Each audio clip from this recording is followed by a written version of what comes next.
दोस्तों सवाल सीधा है, क्या इस देश में दलित होना अब भी अपराध है? क्या किसी अफसर की ईमानदारी से ज्यादा उसकी जाति मायने रखती है? क्या सिस्टम में बैठे लोग अब भी उसी पुरानी सोच की गुलाम है जो सदियों से चली आ रही है? आज की यह खबर सिर्फ एक आत्महत्या की रिपोर्ट नहीं है, यह उस सिस्टम की सड़ान है, उस सड़ान की सबसे बड़ी गवाही है जो दलित अफसरों को ऊंचा उठते नहीं देख सकता। हरियाणा कैडर के 2001 बैच के आईपीएस अधिकारी वाई पूरन कुमार, हां वही अफसर जो कानून लागू करते थे, अपराधियों को पकड़ते थे और सिस्टम को चलाते थे, लेकिन एक दिन उसी सिस्टम ने उन्हें तोड़ दिया, रौंद दिया। और वजह जानते क्या है? वजह है उनकी जाति। जी हां, वो दलित थे। साल 2020 की एक घटना, एक मंदिर में प्रवेश किया, बस यही उनकी गलती थी। सोचा होगा कि भगवान सबका है, पर सिस्टम को यह मंजूर नहीं था। वहां जो हुआ उसने साबित कर दिया कि हमारे समाज में कुछ लोगों के लिए मंदिर के दरवाजे आज भी बंद हैं। इसके बाद जो हुआ वो डरावना था। फर्जी एफआईआर, जाति सूचक गालियां, मानसिक प्रताड़ना और हर कदम पर अपमान।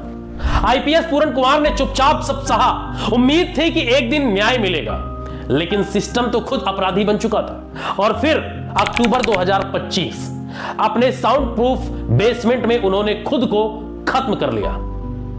लेकिन जाते जाते वो एक ऐसा नोट छोड़ गए जो इस देश के हर संवेदनशील अफसर को हिला देने वाला है। उस नोट में लिखा था, मुझे अब और भेदभाव सहन करने की ताकत मुझ में नहीं है। ये मेरी नहीं, इस सिस्टम की हार है जो दलितों को तोड़ने में माहिर है। सोचिए दोस्तों, एक अफसर जिसने कानून की रक्षा की, उसे खुद अपने ही सिस्टम से सुरक्षा नहीं मिली। नोट में 10 से 15 वरिष्ठ अफसरों के नाम थे जिन पर जातीय उत्पीड़न, गलत पोस्टिंग और अपमान के आरोप लगाए गए। अब बताइए, यह आत्महत्या है या सिस्टम के हाथों से कराई गई हत्या है? उनकी पत्नी आईएएस अमनीत पी कुमार, जो उस वक्त जापान में थी, बोली यह आत्महत्या नहीं, यह प्राणालीगत उत्पीड़न है। उन्होंने एफआईआर करवाई, SC/ST एक्ट के तहत केस दर्ज कराया। लेकिन क्या हुआ? वही पुरानी कहानी, जांच के आदेश, बयानबाजी और फिर सन्नाटा। क्योंकि यहां मौत पर भी राजनीति होती है और न्याय जाति देख कर दिया जाता है। अब जरा मीडिया की हालत देखिए, वही मीडिया जो किसी नेता के छींकने भर से उसे ब्रेकिंग न्यूज बना देता है, उसने इस खबर को बस 2 मिनट में निपटा दिया। हेडलाइन चली, आईपीएस अधिकारी ने आत्महत्या की, बस। न भेदभाव का जिक्र, न जाति उत्पीड़न की चर्चा, न सवाल, क्योंकि जब किसी दलित की मौत होती है तो वो खबर नहीं, डेटा बन जाती है। और जब सवाल उठाने का वक्त आता है तब कैमरे जो है बंद हो जाते हैं। ये छोटी घटना नहीं है। एक गरीब लाचार व्यक्ति जो नीचे तबके का है, उसकी बात नहीं हो रही, यहां एक अधिकारी लेवल की बात हो रही है। अब जरा सोचिए, अगर एक वरिष्ठ आईपीएस अधिकारी जो सिस्टम का हिस्सा था वो सुरक्षित नहीं, तो आम दलित, गरीब या मजदूर का क्या हाल होगा इस देश में? रायबरेली में दलित युवक को सिर्फ इसलिए पीट कर मार दिया गया क्योंकि चोरी के शक में उसे मार दिया गया। अंबेडकर नगर में 2022 में एक एससी युवक की हत्या हुई थी। ऐसे हजारों केस हैं जो रिपोर्ट तक जिसमें नहीं होती है। यह देश अब भी जाति के भूत से आजाद नहीं हुआ। अभी हाल ही में देश के चीफ जस्टिस पर जूता फेंका गया। सोशल मीडिया भरा पड़ा हुआ है, भद्दी भद्दी गालियां दी जा रही है।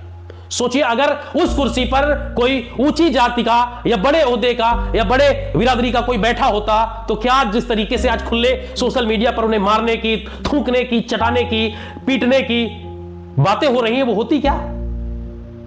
अगर यही अभद्र टिप्पणी किसी योगी या मोदी पर की होती तो क्या वो व्यक्ति अभी बचा होता? क्या या तो जेल की सलाखों में होता या उसके घर पर बुलडोजर चल चुका होता, उसे सबक मिल चुका होता। लेकिन चीफ जस्टिस के ऊपर फेंका गया जूता, जो सबसे बड़ी कुर्सी पर बैठे इस देश में, दलित होने की वजह से क्या उनके ऊपर जूता फेंका गया?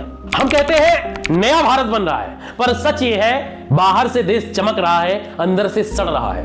पहले भेदभाव खुले में होता था, अब सिस्टम के अंदर से किया जाता है, ऑर्डर के रूप में, फाइलों के जरिए, पोस्टिंग और ट्रांसफर की भाषा में। आईपीएस पूरन कुमार की मौत इस पॉलिश किए हुए भेदभाव का सबसे बड़ा सबूत है। आजकल भेदभाव इस तरीके से नहीं होता कि हम आपकी कुर्सी पर अब तुमको खटिया पे नहीं बैठने देंगे, चटाई पे नहीं बैठने देंगे। आजकल जातिवाद पोस्टिंग और ट्रांसफर में होता है। और फिर सवाल उठता है, क्या संविधान सिर्फ किताब में लिखा है? क्या समानता सिर्फ भाषणों तक सीमित है? क्योंकि असल जिंदगी में तो ऊंची जाति वाला अपराध करे तो गलती कह दी जाती है और दलित न्याय मांगे तो अति संवेदनशील कह दिया जाता है। यही असली पाखंड है इस समाज का। आईपीएस पूरन कुमार की मौत सिर्फ एक अफसर की मौत नहीं है, यह हमारी सोच, हमारे सिस्टम, हमारी संवेदनशीलता की मौत है। और जब एक सिस्टम अपने ही अफसर को इंसाफ नहीं दे सकता तो फिर आम जनता की उम्मीद किससे रखनी चाहिए? यह बड़ा सवाल है। अब जिम्मेदारी हमारी है, या तो हम फिर से खामोश रहे और अगले पूरन कुमार का इंतजार करें, या फिर आवाज उठाएं। क्योंकि अगर आज भी हम चुप रहे तो कल हमारे बच्चे भी उसी जाति जाल में फंसे मिलेंगे जहां इंसान की काबिलियत नहीं, उसकी जाति तय करती है कि वो कितना उसको सम्मान मिलना चाहिए, कितने सम्मान का अधिकार है, इसका ट्रांसफर होना चाहिए, नहीं होना चाहिए, प्रमोशन मिलना चाहिए, नहीं मिलना चाहिए, पोस्टिंग देखकर, जाति देखकर दी जानी चाहिए या नहीं दी जानी चाहिए। तो दोस्तों, ये खबर सिर्फ पढ़ने या सुनने के लिए नहीं है, ये चेतावनी है सिस्टम की, समाज की और हमारी सोच की। अब वक्त है सवाल करने का, आवाज उठाने का। कमेंट में लिखिए, हम सिस्टम से जवाब चाहते हैं। और इस खबर पर क्या है आपकी राय? क्योंकि ये कोई कहानी नहीं, ये खबर है और ये हकीकत है, ये हकीकत हरियाणा की है। फिलहाल इस खबर में इतना ही, लेकिन आप क्या सोचते हैं इस पर कमेंट सेक्शन में अपनी राय जरूर दीजिए और वीडियो को ज्यादा से ज्यादा शेयर कीजिए।